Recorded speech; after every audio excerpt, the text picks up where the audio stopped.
the dream painter. In a quiet corner of the sky, just beyond the stars, lived a little elf named Pico. He wasn't like ordinary elves who made toys or cookies. Pico had a very special job. He was a dream painter. Every night, when children closed their eyes and drifted into sleep, Pico would take out his magic paintbrush and paint their dreams across the sky. He painted adventure-filled jungles, floating candy castles, and oceans full of friendly whales. With each stroke of his brush, a child's dream would come to life. But one night, something terrible happened. As Pico reached for his magic paintbrush, it was gone. Pico searched everywhere, under his starlit bed, inside the moonbeam cabinet, even behind the sleepy clouds. But his brush was nowhere to be found. Without it, he couldn't paint dreams. That night, as children all over the world drifted off to sleep, something strange happened. Instead of colourful dreams, their minds filled with dull grey shapes. Instead of flying through space or riding dragons, the children wandered through foggy, empty lands. In one small house, a little boy named Leo woke up with a start. His dreams had always been bright and exciting, but tonight, nothing. Leo climbed out of bed and peeked outside. He gasped. The stars looked dimmer, and the night sky wasn't shining like usual. Something was wrong. Then he heard a tiny sniffle coming from his window. He turned and saw a tiny elf sitting on his windowsill. His shoulders slumped. "Who are you?" Leo asked, his voice full of wonder. "I'm Pico, the dream painter," the little elf sighed. "And I lost my magic brush.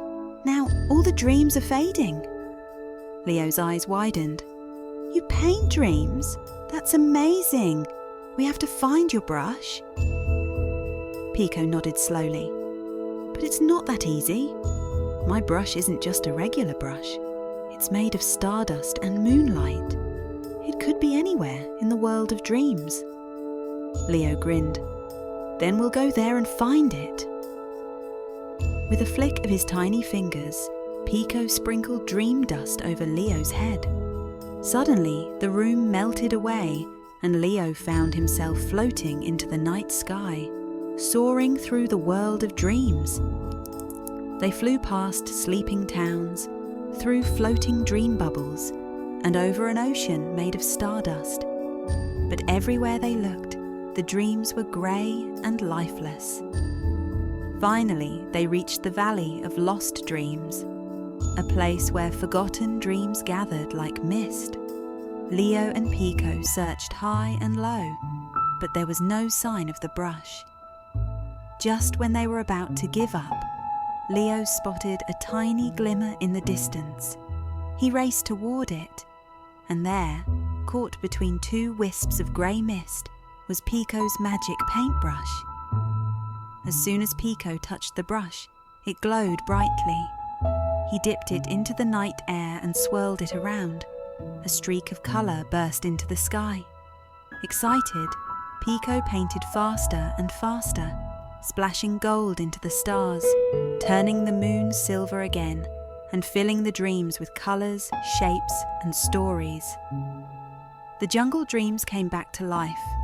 The candy castles floated once more, and the stardust ocean shimmered like magic. Leo watched in awe. "You're amazing, Pico." Pico grinned, "And I couldn't have done it without you, Leo." As the first rays of morning light touched the sky, Leo found himself back in his bed, his heart full of adventure. And somewhere in the sky, Pico kept painting, making sure that every dream was filled with colour, magic, and wonder.